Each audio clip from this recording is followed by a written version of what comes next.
I'm pulling into the guy's street, and he calls me and says, "Hey, I have a guy in here right now that offered me $10,000 over asking price."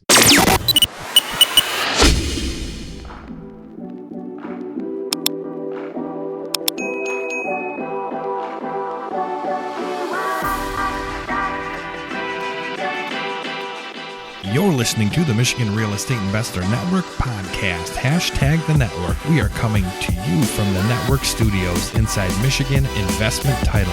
This is episode 18, brought to you by ACN. Hey everybody, we are back with another episode of Michigan Real Estate Investor Network, #the network. And I'm here with three super duper cool dudes today. We're going to talk about what we are working on right now in our real estate investing business. So I'm going to send it over to Paul. Why don't you introduce yourself and let everybody know what you're working on? So, hey, my name is Paul Jones. I'm a wholesaler, and plus I'm just working on some rentals in Detroit, specifically Northwest Detroit. That's just where I want to be. So right now I'm just working on raising the capital for my rentals right now because, you know, money's not cheap right now. So that's just the main thing I'm working on. I literally just got done talking with someone about 20 minutes ago, pretty much about raising the capital for a specific rental that I'm working on at low rates, because that's the main thing. Because if you're holding the amortization, you know, of 10 years and the interest rate is stupid high, you just can't get it done. So that's one thing that I'm really happy about right now, working on some good rentals right now, working on some good wholesaling. So, all right, we'll dive deeper too as we go around the table, but that's right. Pretty awesome stuff. Yeah, Mr. Aziz.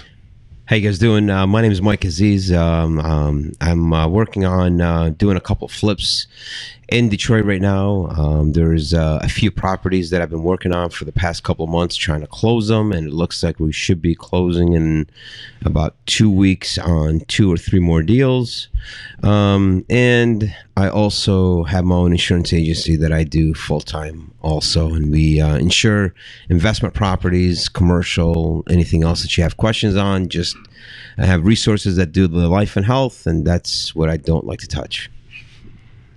Perfect. We got Chris Jens.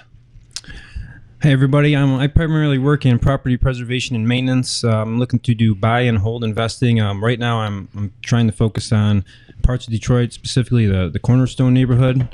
I really like that neighborhood, and just looking to find my next property to buy and hold. One of the reasons why I like the Cornerstone neighborhood is obviously its location to, you know, Maross and the hospital, and there's more established neighborhoods that surround it, including East English Village. And, you know, I think there's smaller houses there that, you know, are smaller, good quality brick homes that, you know, you can rent out for a good price. Cool. So let's dive a little bit deeper into that.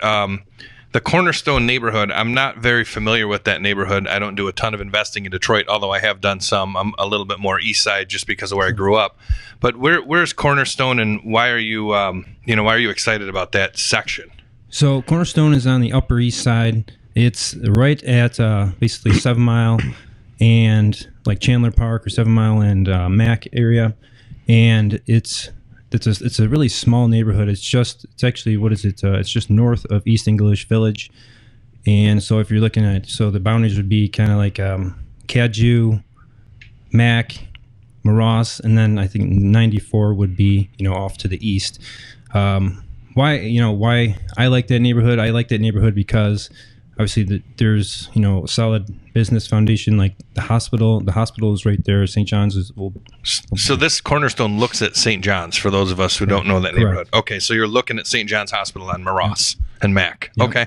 And then to the east is, you know, there's the Grosse Pointe neighborhoods, and then to the south you have East English Village, and to the west is 94, and then beyond that would be, you know, I'm not sure exactly what the name of those neighborhoods are, but you know, it's a small neighborhood. You know, there's a lot of brick homes there, and you know, I just think there's a lot of potential. You know, I like that neighborhood personally because, you know, I want to be a part of, you know, revitalizing different homes and specifically blocks or streets. You know, I'm not looking to build a huge portfolio, but I'd like to contribute to the revitalization of the city, and specifically where this neighborhood is located. I think there's a lot of potential. Gotcha. That's cool. Yeah, so that's always been kind of a neighborhood. Even back in the old days, there's a lot of duplexes over there on Moross, and because it touches Grosse Pointe, because it pulls the hospital, basically is where a lot of those people who lived in those neighborhoods, that's where they worked. So I think that's actually on the east side, one of the first neighborhoods that a lot of investors used to kind of work in and kind of play around with. Yep. So I never knew that was called the Cornerstone. That's pretty cool. So it's really just like stuck in between a bunch of good stuff. So that's cool. Right. So I'm a West Sider, so I really don't know much about the East Side. Do you know any other areas? Well, what's something about the East Side that you're really interested in right now? Like what's going on the East Side? Well, I think there is also close to that neighborhood is I think there's the strategic fund. Yeah. And I think it's targeting somewhere close to that Upper East Side area on the street, and that's another positive thing that's coming to the East Side. Obviously, East English Village is, it's a pretty strong neighborhood over there. Let's see. A couple investors told me, people like to buy their homes along the 8 Mile area. Yeah. It's close to transit, and between 7 and 8 Mile is good because it's close to transit. And obviously, if you start from, I look at it as you start from the outside and work in. Yeah. And the inner city is pretty tough at some points. So I look at the boundary lines and where's the good spot to really build a solid foundation. Yeah. No, that's good. And I know, Mike, even though it seemed, you were investing a long time ago, because I knew you. I've known your name, or we've known each other probably 15 years, I think. And then you were doing some stuff before the foreclosure boom, and then you kind of backed out. You went back into you went into your insurance pretty much real heavy, and then you got back into investing only like 3-4 years ago, right? Yeah, so back in 03 and 04, I had a couple of rentals and a couple of flips that I did in Detroit, and it was like right in the pocket of like the South of Freeway and Schoolcraft area. And that was, I was finding properties there that were really priced really good. And then my partner that I was in business with decided he wanted to get married, so we had to sell out. So I don't know if it was a blessing or if it was a curse, because it was right before the whole perfect timing, man. Right before like the whole economy. And then I got involved in like a family business for probably about 7 to 8 years. I didn't get out of there till probably about almost the end of 2012. I started in the insurance business March of 2013, and then I got back into investing right at I think it was November of 14, right at the end of 14. That's where I bought my first flip in Warren. And that was a learning stage, dealing with the city of Warren and all their permits and all their inspections. So I think I fell into one of like the worst cities at first, but I still made money. And then from there, just kind of dove right into the suburbs because I didn't know Detroit too well. And right until the beginning of this year is when I really got into Detroit. And I'm still learning it. It's kind of, I found a good pocket, and I've kind of like learned a little bit more about the city of Detroit.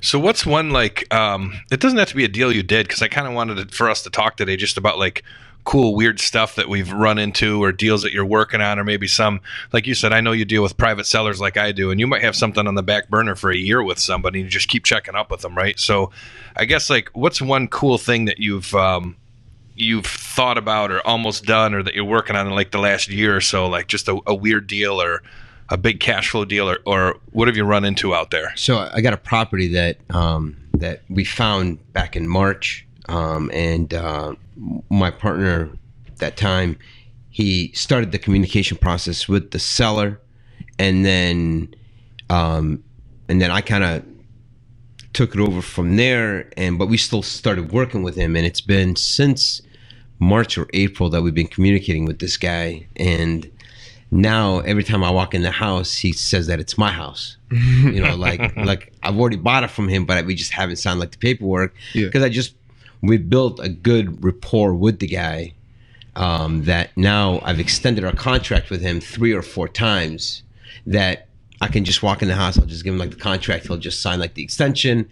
And it's really been from him more than anything else. He's kind of delayed the closing for the past month and a half. We've been ready to go. Sure. And he's just been, well, give me a couple more weeks. And I understand, because he needs a place to stay, and he doesn't know where to go, and to the east side, to the west side. So, but it's it's all about, because you don't want to make the seller feel uncomfortable in any way. It's because it's not just from the business perspective, because I always look at it as, if this was my family, how would I want them to be treated, right?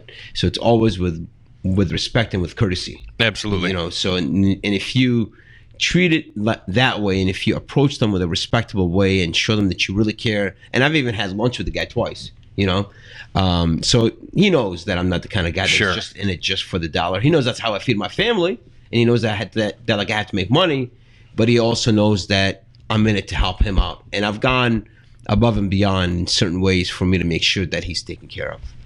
Yeah, it's a delicate dance when you're dealing with private sellers, because I've been dealing with private sellers since the early 2000s. So for me, it's normal, and I'm used to putting up with their crazy shenanigans and just knowing like there's just craziness, right? There's always a fourth brother, and there's always this other crazy just stuff that pops up. So you have to be you got to be flexible, and like what I tell a lot of newer people, they get in this business, everybody wants to be a wholesaler and a house flipper, right? So they're all like, hey, I'll close in 3 days, and I do this, and I pay cash, and they're like jumping down people's throats.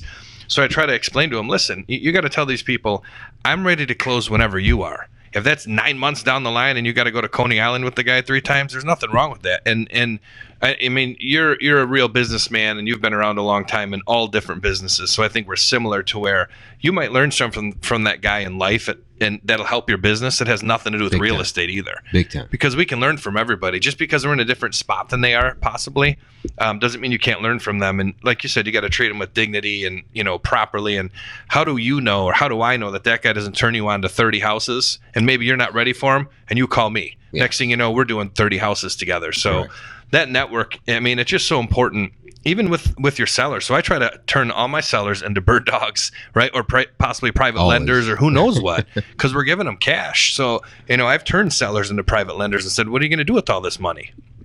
And then they go, I don't know, stick it in the bank.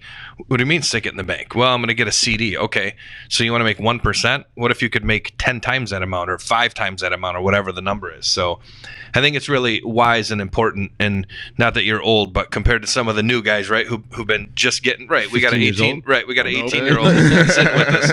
But even in business, you never know where your next deal is going to come from, where your next business partner is going to come from. So like I was saying, having that wisdom, I think, is super important, because in this market, when it's a seller's market, why the heck do they have to sell to us? Some people are just weird and they want to deal direct. Like I dealt with a guy 2 years ago, and he's like, I know you're going to buy this. I know that you're going to sell it and make money on me. I just don't feel like dealing with anything. But he had a tenant in there, and this is a house in North Warren, all brick neighborhood, beautiful property, 12 Mile in Van Dyke. I mean, I sold it immediately, had it sold before I even closed on it. He knew what I was doing. He just didn't want to deal with it. So we were his solution. Just like you said, earlier, that either they want to move quick, so you're the solution, or they want to move slow, so maybe you got to send them out to one of the brokers or agents that we're buddies with. Right. But if we're always there for them, they're going to remember us because we took care of them. And you just never know, because I've gotten deals on referrals because I treated people right. And I think all of us plan on being around for a long time, so it's important to have that mindset. So, Paul, tell us about something cool or crazy, or a deal that you ran into in the last year, maybe that was a little bit out of the ordinary, that newer people need to learn and hear about. So, I mean, I guess since we're talking about people, I would say when I first entered into real estate wholesaling, and I dealt with this seller, it was good. We built the rapport, but there's some things that I've learned now about, like, just kind of nicks and things that people absolutely need to know to, feel comfortable about certain things, and, allowing you to do certain things, because one thing we needed in the end of the deal, we just needed a price change, just a certain price change, just so we could take this last step, just so we could do that. But me, because I was so new, I was so, I was miscommunicating certain things, certain terminologies, of course, back then I'm like, so I'm telling you what we need to do. I'm telling you what needs to happen. But it's like, now when I was literally thinking about this last night, just kind of like, there's certain things that I could have done better. So just communicating with sellers, treating sellers, the right way. Of course I was, courteous to her, talking to her nice, making her smile, because of course, as a person, that's just what I want to do. But, of course, I want her to sell me the house, because that's just how I make money. Well, again, you don't have your own family yet, but that's how we feed ourselves, right? Yeah. So that's just all it was. But then just me not really knowing, I'm thinking that, we just do this, and then that's the whole thing. I didn't think about what if this goes wrong, what if this goes bad. And so, just miscommunicating with sellers, I missed out on a pretty good deal that I could have made, maybe 10,000, 8,000 on, in Detroit, that's a pretty good price, but all because that's a good number anywhere. You knock one of those down a week. How many guys making 30 G's a month, Mike? A lot of them say they are. I'm saying in any business. There's not too many dudes knocking down 30 G's a month. That's only on social media, though. Right. Yeah, those are Instagram all-stars, I call them, right? Yeah. So that happened early, maybe August, something like that. So it was around August, just missed out on a pretty good deal. But, it goes back to around talking about people, dealing with people and how you just have to communicate certain things to let them know, this is really how it's going to happen. You may not know about this, but this has happened. These needs repair. So this is just why I have to break it down to them. So it's just one thing I become more empathetic with people a lot, when they describe certain things to me, so I can understand how to solve their problems, because, you put yourself in another person's shoes, it just becomes a whole lot easier to solve their problems, So that's one thing that I just wasn't understanding. It's like I knew she had a problem and I knew selling the house will fix it, but the process of selling the house, that whole thing. And that's one thing that I just really messed up on, dealing with the relationships, no beef, wasn't an argument or anything, it was just miscommunication. So, just kind of let it slip through my fingers a bit. So, you live and you learn. So, I've done more deals now, just learning from that, just learning that you have to communicate certain things to people. So you live and learn, my man. Yeah. Live and learn. Yep. Yeah, no, that's for sure. I think communication's huge. If we forget when we deal with private sellers, because every one of us at this table deals with private people. We're not just buying from brokers or from banks or anything like that. So we forget because we talk quick, right? So we're talking about this and comps, and we use all the lingo that we use in the real estate investing business or regular real estate business. But you forget they have no clue what we're talking about. So if pretend we're standing with the plumber, which we've all done, right? What happens in the plumber's like, yeah, you need a street, you need a 90Q TTT. And then we're like, all right, how much is that, and how long does it take, and what does that mean?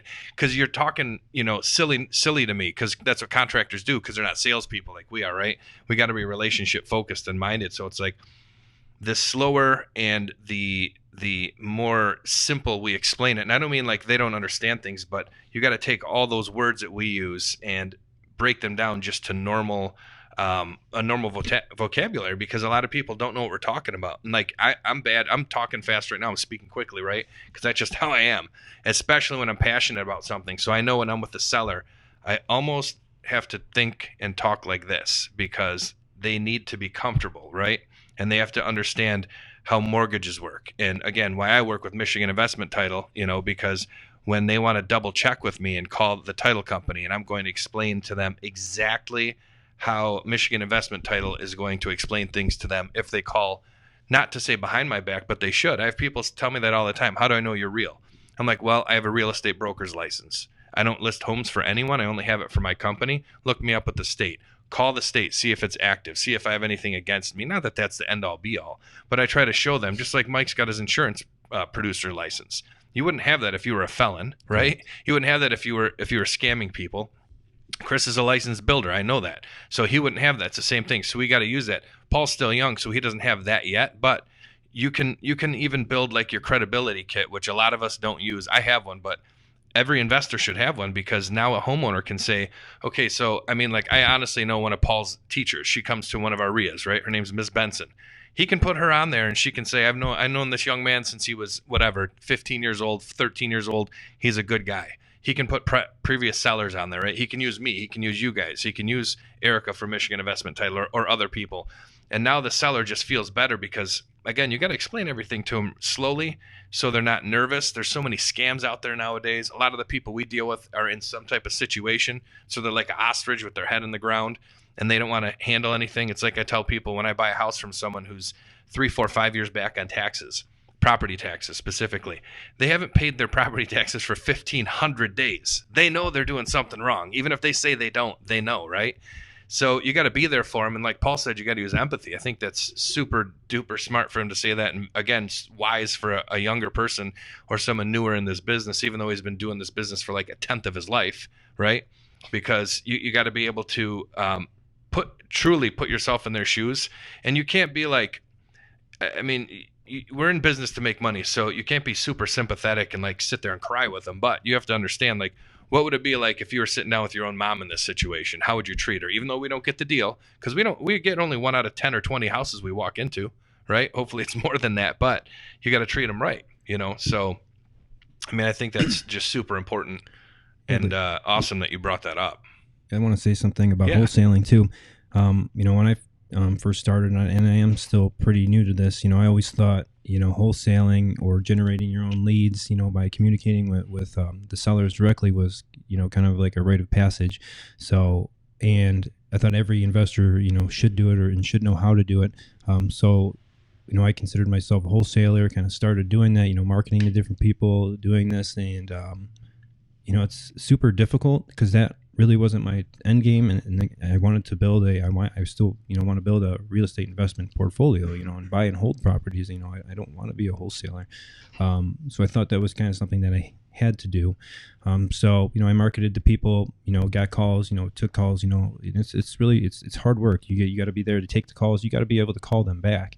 And, you know, there was several deals that I've went out and, you know, visited sellers and just, you know, I just don't know how to, you know, sometimes I just didn't know how to properly communicate with them. And, you know, I've, you know, lost quite a few deals, you know, just by not, you know, knowing my ropes. So, you know, I just, you know, now I just try to just deal with the wholesalers who are experienced in dealing with the sellers and, you know, find my properties that way.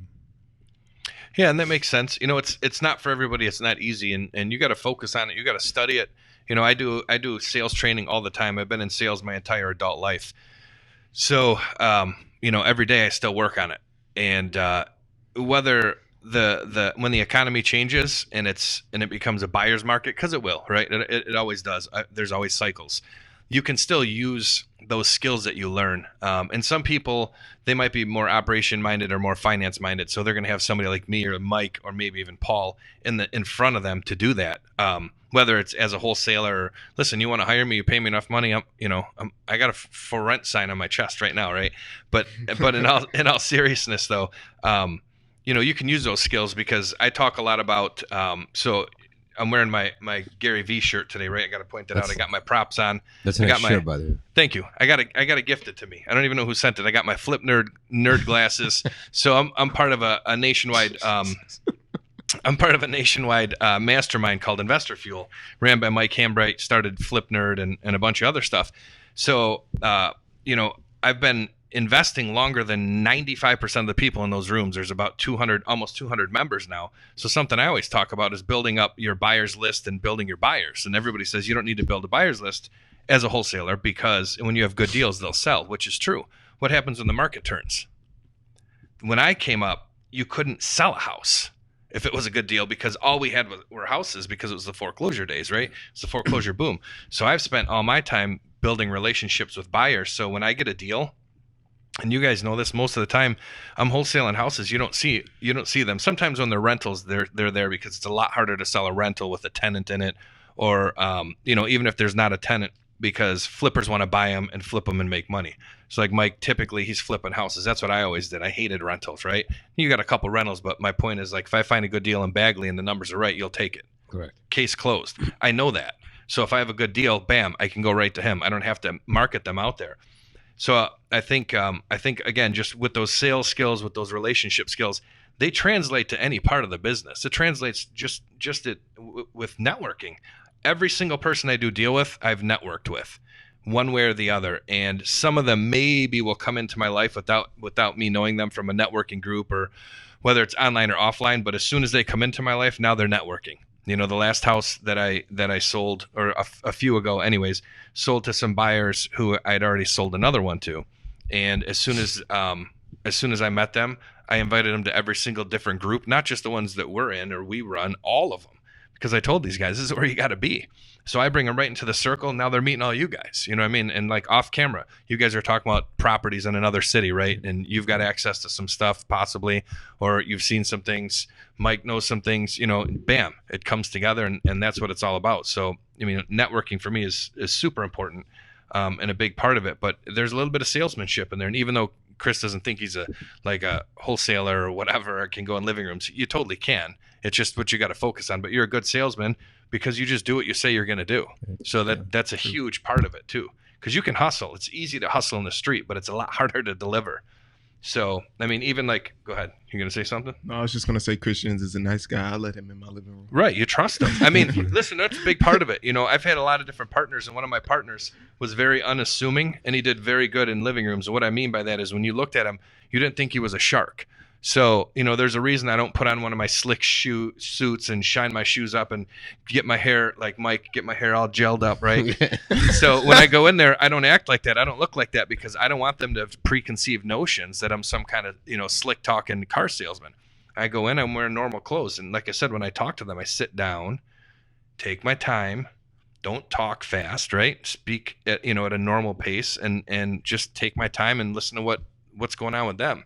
Because if you can't cure what's going on with them, because it's going to be outside the real estate, the problem, 9 times out of 10, 8 times out of 10, then you're not going to be able to do a deal with them. And I feel like that's a very important part because I feel like a lot of people don't even like see the guy that's sitting in front of them. All they care about is the drywall, the plumbing, right? Contract. You know, so they're like, they don't even care if the guy's going through a foreclosure, if he had a death in the family, whatever it is. They're just so focused on the house that the guy catches it or whoever is sitting there, and they're like, I don't want to deal with this guy, you know what I mean? Yeah. Because I feel like he's not doing the best for me. Right. So that's what you got to listen to what they're trying to tell you, and tell them maybe I'm not the best option for you. Maybe I can find you a different option, and then it takes that shield down. Huge. You know, and then they know that you're real. But if you walk in just trying to sign, you know, you'll get them, right? You will. But I mean, you just won't get as many. Or at the number that you're hoping to get them either, or with the flexibility. It doesn't always have to be a number. So yesterday I was supposed to go walk through a house, and the guy called me at 10 o'clock. He said, hey, I need to sell my house. Can you come and walk through it? I said, I'll be there at 2. I'm pulling into the guy's street, and he calls me and says, hey, I have a guy in here right now that offered me $10,000 over asking price. I said, before you sign anything, I said, let me give you a couple pointers. I said, does he have the proof of funds? Right? I said, do you know if he's going to buy it for real or is he just trying to put you under contract? I said, make sure that the days that he has that under contract is not 90 days because then you can't do anything else with it. So I said, make sure you follow all these things. And then the guy's on the other line of the phone. And I said, well, don't sign anything with him until you read all that stuff and make sure. What city was that in? West Bloomfield. I was in that house. No, I'm kidding. Mike's like, don't sign this guy's contract. I said, hold is on it a Dylan? minute. Kick him out. So I said, call me back. I said, I'm going to leave because I'm not going to cause any. Of course. So I said, I'm going to leave, but I'm going to be parked in like the shopping center right outside. Call me in about 20 minutes. So I followed up with him. He said, hey, he had the proof of fund. I don't know if he did or didn't, but you know, he appreciated the things that I told him. Sure. You know, and it wasn't just for me. It's because I walked into situations where the guy said, I already signed the contract. I said, has he closed yet? No. Do you have a date set up? No. Did you see proof of funds? No. Why did you sign? I don't know. Right. So it's like they put themselves in a bad situation and then they're locked in for 90 days and the house might foreclose on at that time and the guy might lose everything. Right. But the other guy just didn't do the right process to help him out. Right. So it happens. Yeah, I've done the same thing. I mean, earlier, I don't know when it was, last summer before, I sat with a lady, and she was a good lady. Her mom passed away, so you got to be careful when you talk to people. Like I said, this is what I do. For those of you not watching, I take my watch off, I take my phone, and I leave it in my truck. Because when I sit with them, I don't need anybody bothering me. Because 50 years ago, nobody could bother us anyways, right? So I sit there, and they're the only thing that I focus on. So she told me she didn't want to basically give the house away to someone who was going to fix the big crack in the basement wall, rehab the whole thing, blah, blah, blah, because she could just do all that too, because that was whatever. She lived by there and she was going to handle it all. So I'm like, okay, sounds like fun. I meet grown men older than me who've done way more in life. You teach them how to rehab a house or tell them in a half hour at lunch what it takes. And they're like, no, thanks. I'll just lend money. Right. So I taught her everything I told her everything she needed to do. And I said, I even gave her a list of contractors. I said, here are the guys that you can call, blah, blah, blah. She called, this is on a Friday. She calls me Saturday afternoon and she's like, and I did give her the offer too. My whole thing every time is as promised. Here's the offer. Even though I know you're not going to take it because you told me you won't, let me go through this whole contract with you, like Mike Aziz says, here we go. So here's what this means. Here's how long I have to close. Here's what this means. This is I'm not going to do a home inspection. Here's what this means. I'll hold you harmless no matter if there's a crack in the basement wall. Because I always tell people I eat crack for breakfast, right? Especially in basement walls. So I go through the whole thing with her. So now she trusted me because I told her, you can't sign this because you're not going to anyways. But I want you to know if you do talk to somebody else, and you should, call an agent, call another investor. Here's what to look out for. I gave her my contract. I left. She calls me the next day and says, pretend I offered her 100. She says, can you do 103?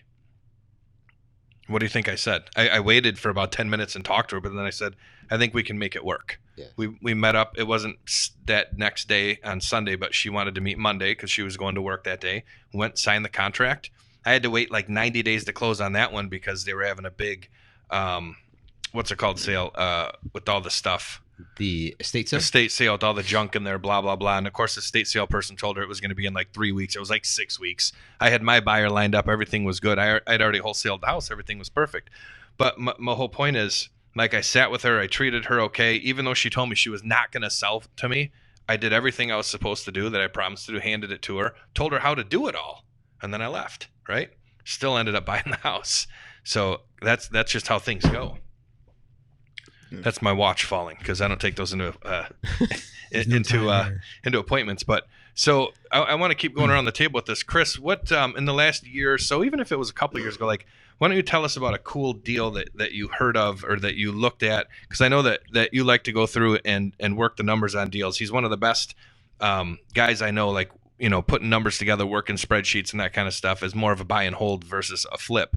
But what kind of a odd thing did you come across that seemed to be like a really good deal that somebody may have missed? Something that somebody may have missed. Let's see. Well, I guess, you know, what I can tell you, one of like the walkthroughs I went on, and, you know, I can kind of lead back to something that Mike said. You know, I this guy was totally motivated, ready to sell, and, you know, I walked through the property and I was more focused on the property than I, you know, was about him. And, you know, he was talking to me as I was walking around, looking at the property. And, you know, it turns out, you know, the main thing is, you know, just finding out what this guy, you know, actually really wanted. I didn't listen to, well, I mean, I guess I wasn't listening, you know, I wasn't listening to him. So I ended up losing that deal, but I kept track of the property and tried to stay in communication with the guy. And, you know, it turns out, you know, he ended up selling it to another investor, and, you know, I saw the property, and, you know, he bought it. I think he bought it for like $10,000 more than, you know, what I actually offered him. So, you know, it's a learning lesson. But I've also seen a lot of the properties that, you know, I was marketing to early on, and I've seen those, you know, without the persistence of, you know, continued marketing and keep marketing to those properties. I've seen other investors, you know, capitalize on things that, you know, I might have quit on. So, I guess just, you know, making sure you are, you know, fully committed to that. And it's kind of a little off what you actually asked. No, that's good. That's a good lesson. Know, you gotta fully commit to what you're doing, and, you know, like Mike said, you have to, you know, understand that it's more about the people than it is about the property. And I think, you know, I've heard several stories where, you know, if the investor cares more about the person than the actual property, then they'll just, you know, you'll be able to help them. Yep. No, that's a lesson to take. I mean, Mike said it. I back it up. You say it. So, Paul, we're going to give you the parting words. For everybody out there watching and listening, what do you have to say? Oh, okay. So, we came in here. We plan on just talking about our recent deals, things that we're about to get into. But I feel like we just really learned a lesson about communication with sellers. Because, you know, without the sellers, we just don't do anything. We sit still. If we don't have proper communication with them, if we don't treat them right, if we don't treat them with the respect that we need to treat them with, then, you know, we miss out on things. We miss out on flips, wholesales, rentals, anything. So I really think that this is something for someone who's wondering why are sellers not really responding the way that I want them to, you know. So I feel like this is a good listen for that, definitely. Perfect. All right. Well, as always, we appreciate you guys listening and watching. And this is another episode of Michigan Real Estate Investor Network, hashtag the network, here with Chris Jens, Mike Aziz, Paul Jones, and I'm Dylan Tanaka. And We'll catch you guys again soon. We hope you found a lot of value in today's show. If there's anything we mentioned and you missed it, don't worry. We take all of the notes, and you can find them at michiganreinetwork.com/episodes. If you want to meet any of today's guests in person, you can usually find them at a #The Network meetup in Metro Detroit. You can find all about the network at www.michiganreinetwork.com. By the way, if you're new, hit that subscribe button so you don't miss any future episodes of this show. This brings us to the end of another episode of #The Network Roundtable Podcast. And as always, share the love.